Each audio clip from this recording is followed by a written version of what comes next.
It's easy to hang around people and waste their time. People who have a mission, it's easy to hang around them and waste their time. When I look around the globe and see what men are doing, I saw one clip of one of my ministry guys somewhere. That whole hall was packed out. There were more than 3,000 people there.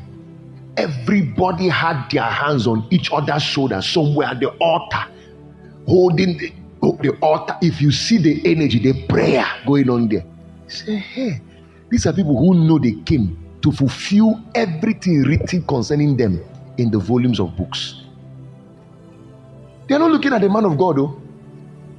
Our pastor's job is to give us direction. As he's preaching, we are taking decision what to do. Is to give us direction. As he's giving we are taking a decision of what to do with our lives. We're not there looking at him. We're taking a decision to change our prayer life. We are taking a decision to change how we come to church. We are taking a decision to change how we follow follow God. We are taking a decision to change how we do things in this kingdom. How long will you just waste your time? This year, listen, as this meeting ends, make your decision this year. Make up your mind this year whether you want to be the same fellow or whether you want to be serious with your life.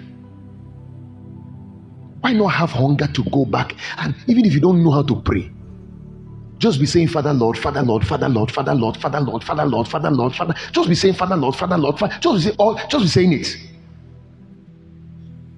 Just be talking and let it be your own prayer. You will grow from there. Even if you don't have the appetite to read the Bible, why not just carry Bible, put it in front of you? You're in your room, open it, just put it there, be looking at it. You are not very soon the hunger for the word will enter you. Why not get there this year? Why not get there this year? Why not get there this year? Just put it in front of you. You are sitting on a table, you are eating, carry Bible, open it, put it in front of you. Be looking at the food, be looking at this food. Just be looking at it. Be eating this one, but be looking at this one. I saw a video of Dr. Enenche, old video. He didn't know they were taking him, they were videoing him. I'm sure he didn't know. They got him from the back. He was eating food with one hand. He had Bible with his hand. Preparing for service with Bible, eating food. You want to see, in fact, the thing is that this message will only make sense to people who have, there's a way you must be for this message to impact you. If you don't have any direction, your eyes have not seen anything, you don't have anything to capture, no target to hit, this thing won't make sense to you. What I'm saying will just be, you just be following people expressing emotions. You just be expressing emotions with others. At the end of the day, you just go back. What was he saying? You don't understand. You're just patronizing the message with emotions. There's nothing you're saying. So I'm talking about men. Listen, there's something about when God calls a man. There's something about when God has really selected a man and said, come, fulfill this thing. It's different from other people. You need to ask God this year to show you an assignment to carry out in this kingdom for him. That's the only way you will understand what I'm saying. As long as there's no work to do, no assignment, nothing to pursue for him, no destiny, you'll just be following them, doing your face like you understand what I'm saying. But at the end of the day, you'll go back here, the same person. Nothing is entering you. Nothing is entering you. Just pretending, deceiving yourself. Just wasting, just fooling yourself.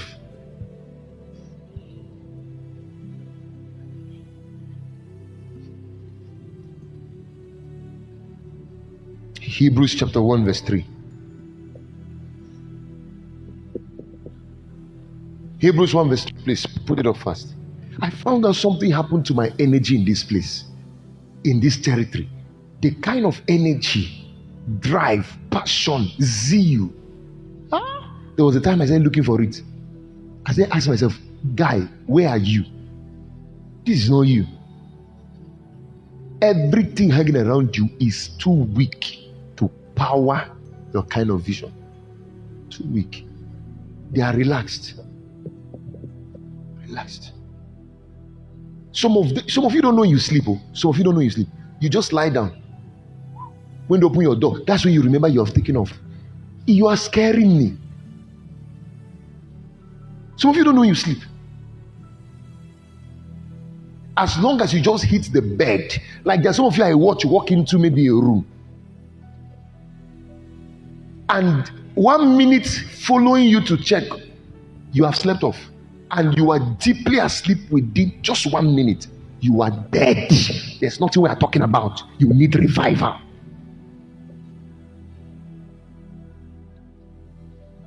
Me who will go to my room this night and sit down, at least I'll be up for the next 4 hours. I'll be looking for sleep. 4 hours, I'm still up. Then I will sleep late. They taught you early to bed, early to rise. See what it's doing to your destiny. Even if you are going to bed early, let it be because you want to wake up in the night. Study, pray. Hebrews 1 verse 3. Who being the brightness of his glory and the express image of his person, and upholding all things by the word. You see how God upholds all things? By the power of his word. By the power of his word. How do you uphold your destiny? By power. How do you uphold your destiny? By power.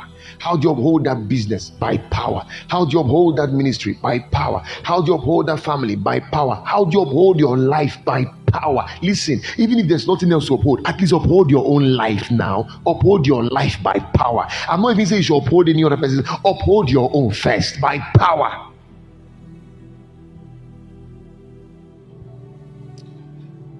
For time's sake. Number 3, omniscience is the unknowing nature of God, the unknowing personality of God. Remember, omnipresent is God that is everywhere. Omnipotent is God all powerful. Omniscience now is either omniscient or omniscience, is God all knowing. 1 John chapter 3 verse 20. 1 John 3 verse 20. Put it up. I will stop at this third personality of God. I'll stop at this third personality of God. For if our heart condemns us, God is greater than our heart and knows all things. Are you seeing that God is all knowing? He knows all things. This is where the wisdom of God comes in now. The wisdom of God. So the summary of what I'm saying is that as a Christian this year, you must build yourself on these resources, this treasure, which is the wisdom of God, the power of God. Build your life in such a way that when people come in contact with you, you are the embodiment of God's wisdom. The way you do things expresses the wisdom of God in your life.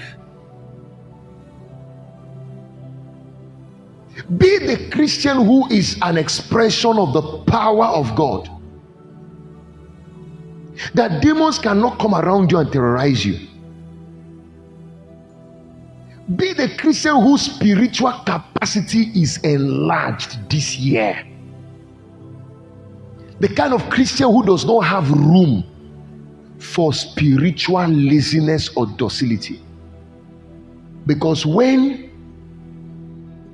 it comes to powering destiny, my friend, you need power.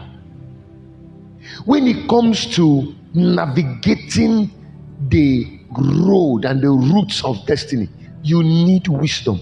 The Bible says that the labor of a fool wearieth him, for he knoweth not how to go to the city. You can have power and lack wisdom. The Bible says you will labor as a fool. You can also have wisdom and lack power. You may know what to do, but the power, the energy that sponsors what you know might be lacking.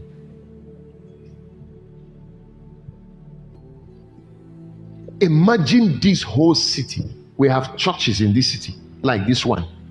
where the pastor is an embodiment of this thing, the members are embodiment of this thing. What can we not push? What can we not make happen by either power or wisdom, or both combining?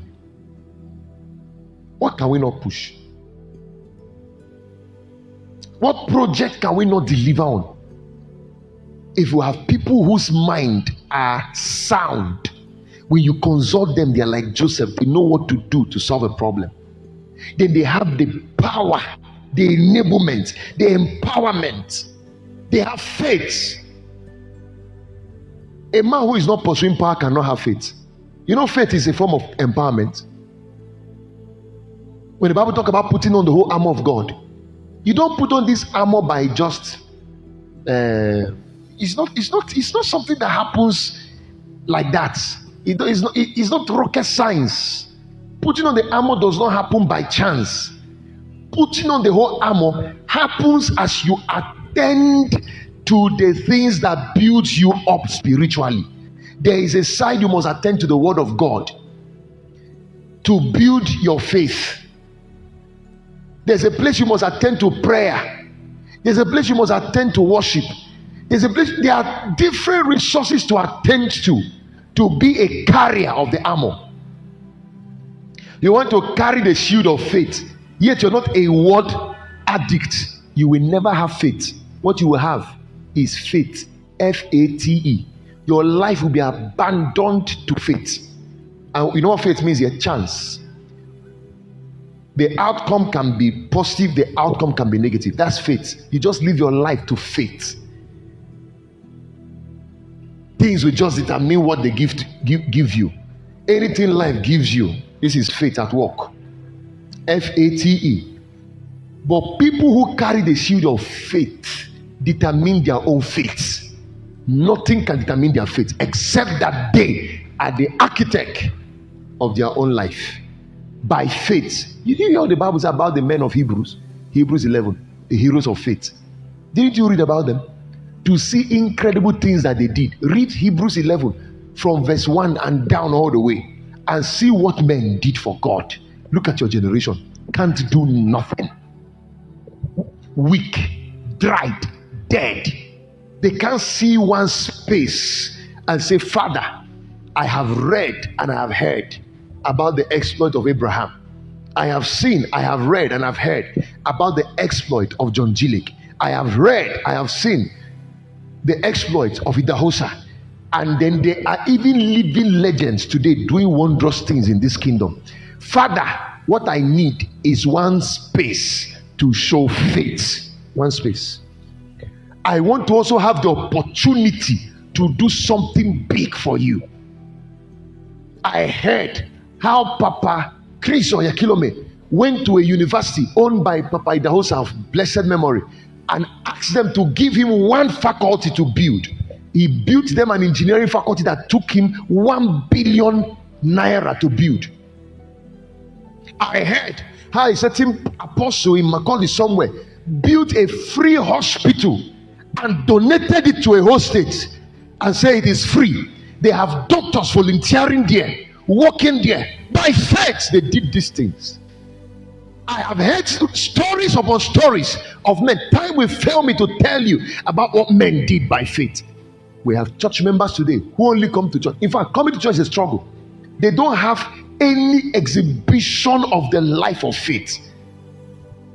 They come around, just sit down, observing everything, but never contributing to anything. Observing. They can't say, Pastor, give me this mountain. And the mountain might just be roofing.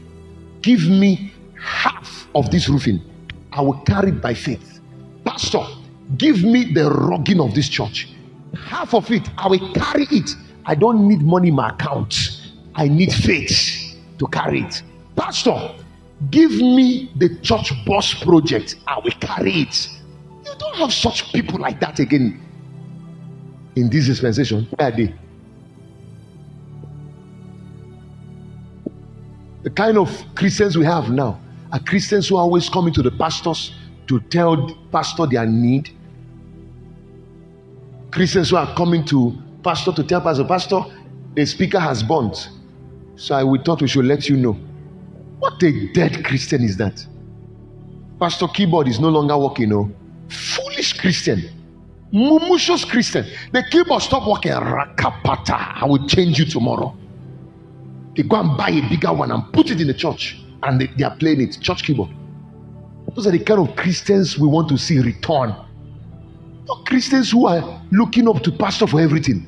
Christians who have enough faith to stop the mouth of lions. Christians who can see where, Father, it looks like there's a vacuum here. I will fill it up at any cost. And they rise up in faith and go there and do exploit for God. Father, it looks like there's a need in this area. Give me the capacity to do this thing. They go and gym with their word, the word of God. Gym with it and wake up, face that thing, and then face it head on and devour it for God. And then look around and say, yes, I've done this one. What next to do for the Lord?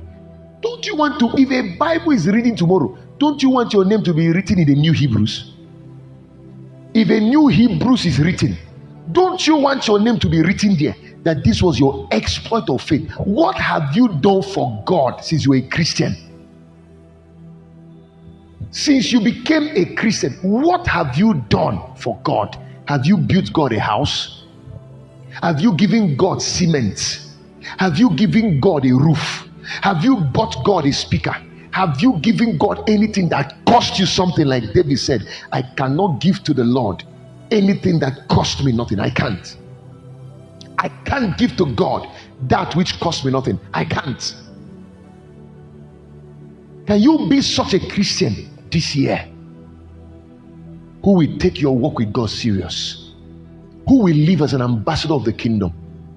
Who will live as an agent of God?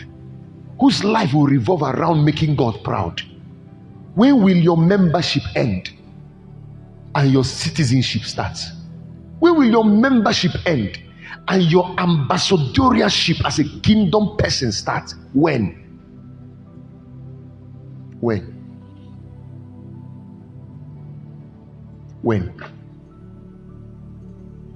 This kind of Christianity I see is going nowhere. And let me tell you something. In case you think that coming to church for 10 years, 15 years is what will change you, I can show you from the Bible. There are a set of people in the Bible called ever learning and never able to come to the knowledge of truth. There are people like that. Ever learning. Ever. The Bible says from such turn away. Ever learning. You can be here, and here, and here. When you go home this night, cry for yourself. So really, I've not done anything for God. What have I done for God? I'm a Christian. My mates are carrying things for Him. My mates are building churches and handing over the key. And they are going home celebrating what I did for God by faith. They make it a project, kingdom project for 2025, for 2020 this.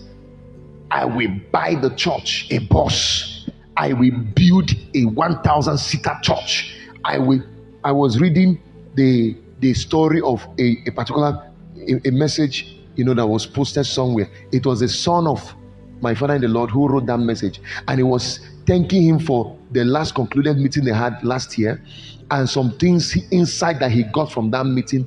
And he ended that text by saying, he said, Daddy, he said, by February, I think something like that. He said, either he said by February or this January ending, he said, I'm going to show you a full ranch that we have developed for the ministry. That's how people are. I'm talking about professionals. People who are professionals, they are doing their thing, but they are doing more of God's things than their thing. They are doing more of God's things than their thing. This is the message.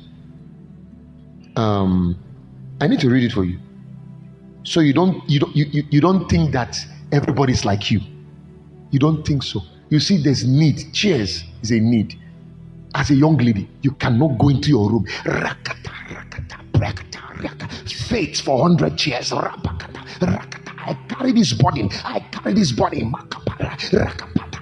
I carry this burden. Are you not dead? You came to church last Sunday. You said that, chairs was a challenge. And you didn't have the passion to go home and say, I exercise my faith. I build up. I will supply 50 chairs. And and carry it and drop it. Hey, we will look and say this person don't start to get small biceps. You're waiting for who will build church, furnish it for you, furnish it with orchestras, furnish it with sound. Then you come and sit down. You are a dead Christian. Dead Christian. Take it from me. Dead Christian. The early church, people were bringing things to the apostles' feet. People had capacity to bring a quota of what they had. Even people who didn't have, they were bringing. And there was excess. When Moses was building the temple in the Old Testament, the Bible said the people were bringing and kept bringing to a point. Moses came out and said, no, it's okay. Don't bring again. We have more than enough. Keep. It's okay. Don't bring. That's the kind of church we used to have. Nowadays, right? No faith. Because they are not building power base. No power base. How will your life continue like this? Are you not ashamed? The guy said, didn't know this, Papa. This is something he was writing to my father-in-law. He said, I just read this morning about how God wiped out 1/3 of the population in the book of Joshua. That book is a book put together, compiled together by my father-in-law. And this guy have sat down to read it. He's giving feedback. Let me go to the place. Okay. Yet they didn't turn to him. They instead continued in their rebellion before he finally wiped them out with a more severe flooding during Noah's time. The modern man's understanding has been completely hijacked. Before now, even in civilized places, these things are widely reported as acts of God. Today, satanic media moguls have branded everything as climate change. They've done everything to dull the senses of the people towards God and his ways. This is what the son is writing. A significant fraction of end-time signs have one or two things to do with sudden change in climate conditions. These were forewritten as signs, but because of the activities of these media evangelists of the evil one, when these signs begin to happen, the media points the people to the wrong direction instead of pointing them towards God. I'm, however, happy that the Third Day Church is rising up to take its rightful place in the nations. We will so recover all the lost grounds. Yesterday, during our classes, we discussed farmer header crisis, and from what I learned from you at the prayer and prophetic, it was not an opportunity for us to lament. We asked how we could turn the situation to advantage, and we resolved last night to start a corporate venture that we set up a ranch in 4 weeks, and many indicated interest. We are moving with speed, Papa, thanks to your teachings. We will show you a ranch in 4 weeks as the initial evidence of the prayer and prophetic 2024 and the Abuja Post Encounter Retreat. We are not the prey. We are of they that shuts the mouth of lions. Thank you so much for being our Father, through whom God provides us nourishment and counsel. Thank you so much, Mpa. How many of you can send me? Can you send me one? When sons rise up in the kingdom, they reclaim territories. They reclaim things for God. One young guy stood up and began to attack a certain man of God in this country. He went to do a particular talk with a particular blogger, tarnishing the image of the man of God, tarnishing the image of the church, and all that. One guy stood up from the congregation, sponsored himself, went online, called all the media houses, did a press conference, a lawyer who is a member of that same church. He said, enough is enough. We will not take it again. He said, I have come out to represent the whole body of Christ in Nigeria as a legal counsel. He said, and these are my reasons. He said, the Christian faith is a very sacred and precious faith that we cannot allow the devil to mess up. He said, I'm speaking as a son of this kingdom. He said, I have filed petitions at DSS, I have filed at police, I have filed here, and most of them have begun to be picked up. And he began to mention the people that they are picking up already. He said, for defaming the name of God, defaming Christ, defaming the church, and for touching our revered patriarchs of the faith. I said, the man took his money. He said, no pastor, even his father-in-law, is not responsible for sponsoring, because people are saying that it is this man of God that is behind the arrest. He said, he has come out to say, it is not that man of God. In fact, there was one, I didn't know he was one responsible until I saw the video today. A particular pastor who was lambasting this particular GO on social media And after 2 weeks, I saw a letter of apology he wrote, because they took the guy up to court. From court, he was going to prison. He ran back to them and began to beg. That lawyer said today, while I was watching, he said, most of you saw that it was not the pastor. I was the one that took the case up. He said, I am saying it boldly on camera so that the whole world will hear. You say, "Pim again, I come for you." And all I could say was, this is the case when sons emerge, not children. I don't want to use some fun. Not children, not onlookers. People just come and be looking. Satan will be touching church, they'll be looking. Satan will be poke nosing, touching the pastor, they'll be looking. They just be looking, They will see bills, things that should be paid for, harassment, they'll be looking at it. That's how you know somebody who has not built himself up in power.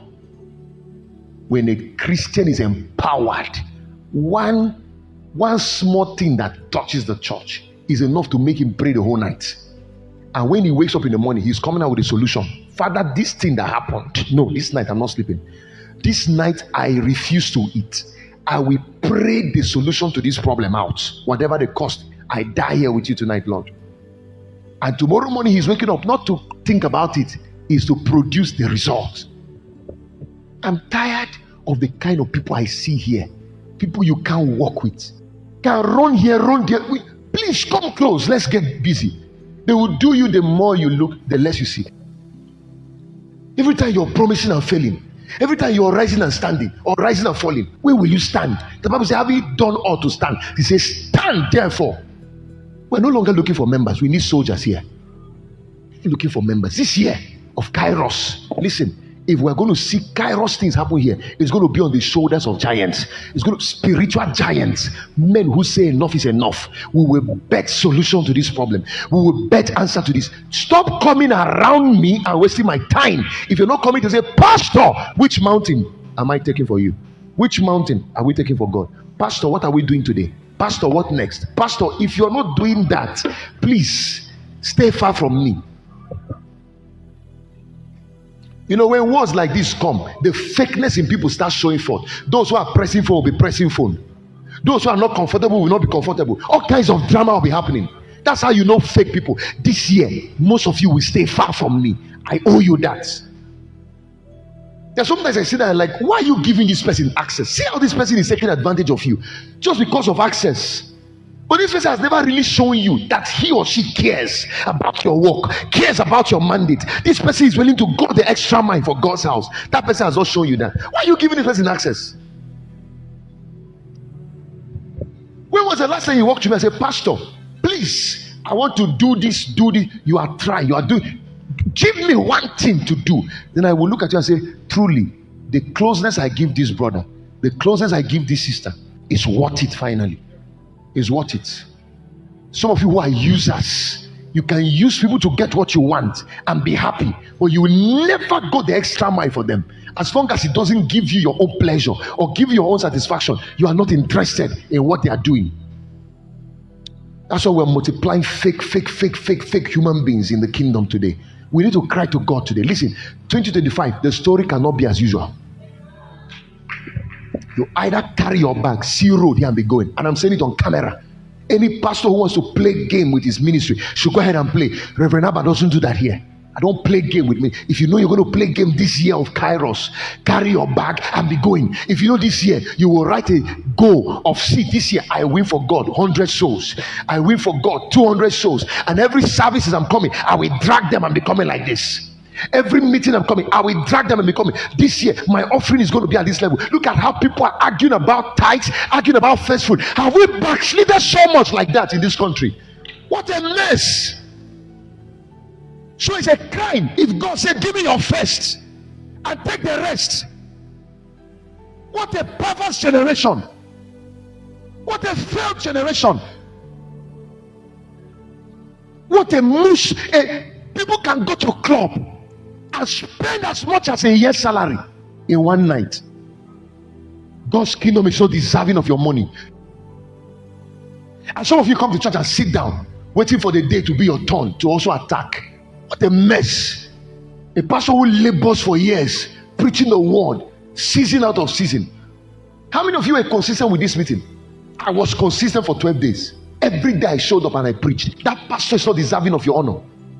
What a wicked generation of Christians. And guess the people who are talking, church people. God is not deserving of your first fruit. Muslims are sponsoring their kingdom, in case you don't know. And they are not talking.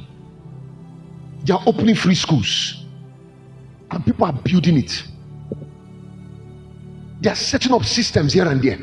They are sponsoring political parties here and there. Sponsoring programs across the nations. It's a church. When they do, you wake up and start attacking. People should leave the church alone. No? You have all the, so it's a crime if you say, God, I want to take the first salary or my first proceed for the year and give it to you. The rest of the 11 months is mine. What a mess. God say eat everything in the garden, but this one don't eat. Man's greed will not allow him. He still wants to eat God's own. Didn't you see the guy they call Denko? Is it his name? Is it Denko they call him? One guy that is trending now, that is burying his mother in Anambra. Did you see Chief Priest, Kubana Chief Priest? He went there in a lorry to go and see his fellow brother who lost the mother, and donated 47 cows. 47 cows. You will not see that one to go and criticize. You will see unbelievers wait there in occasions, spray money, and they'll be chesting bodies of money, say money na water. Chesting it. When a pastor drives a good car, they will rise up. We never start. We go show in our version. You guys should get ready to die of heart attack. We are coming. Another person rented the entire tent, and the decoration of the tent, the decoration they did alone, it cost the guy 400 million, and he paid for it. You're in church analyzing. You can't have faith and say, I will give church 10 shares, even if it's to sell my TV, even if it's to sell what I have in my house, maybe it's my laptop, even if it's to sell something that I think can afford 10 shares, I will sell it. I will bring the 10 shares. I won't die. Unbelievers are doing things. Churches are here moping, getting offended, changing church, going from one place to the other, hating on pastors, hating on the church, criticizing themselves. What a messed up faith.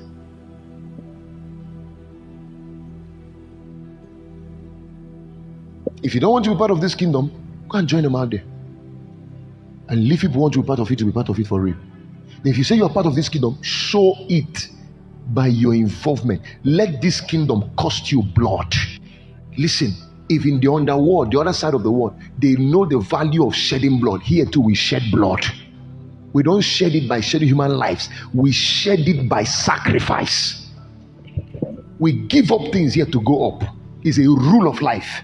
In this kingdom, you don't rise until you give up in sacrifice. Don't think that the rule is different here. You see unbelievers doing things, they bring their whole self in it. They call it doings. They show themselves. They throw money like it's nothing. They tell you money in water like it's nothing. They want to invest in a project. They invest everything to it, not looking back. Here, you're trying to raise 1 million to solve a problem. Trying to raise 1 million in the kingdom. People are looking at you, calculating. What a dead faith.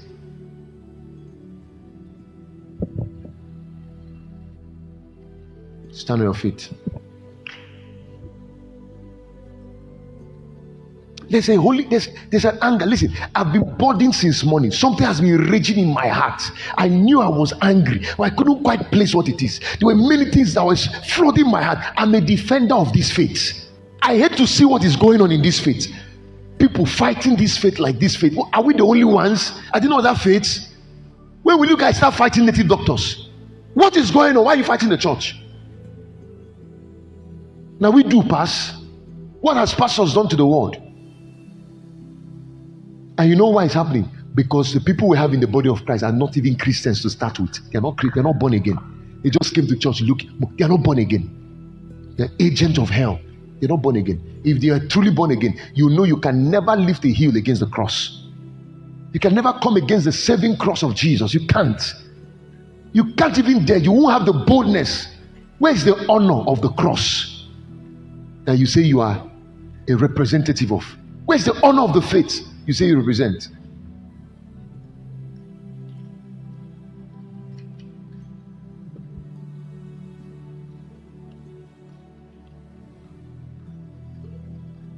If this year of Kairos we don't mean business, then stop coming here.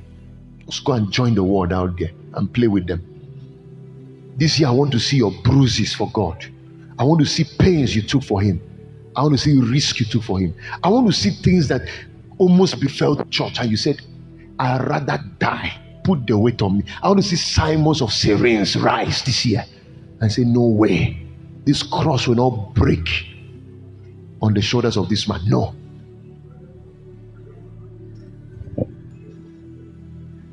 I saw a certain pastor talking about his pastor friend who they had paid, almost wanted to pay for a flight to fly from Lagos to Abuja to come and preach. The pastor friend told his friend, don't worry, I've already taken care of my flying down here. And he didn't tell him that it was a private jet he chartered, which is over 30 million. This man paid for it. He said, no, I don't want you to. When he landed, they found it was a private jet. He said, why did you spend such amount of money to come? He said, no. He said, this meeting is so important to you. And this meeting is so important to the kingdom. You know the way flight cancels nowadays. I didn't want the risk of cancelled flight or delayed flight. I needed to be on time because God has an agenda here. I said, those are the kind of people we need now. These are the people we need now. People who are ready to lose for the kingdom. People who you call, please, can you come around? Let's work on this project for 1 week together. No leave, no transfer, and they can stay. Not people who are too busy for God. Too busy for God. Where are you? I'm doing this. What are you doing? I'm doing that. When can you show up?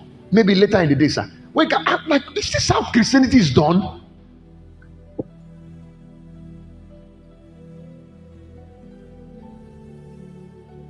If you care to talk to God, talk to God.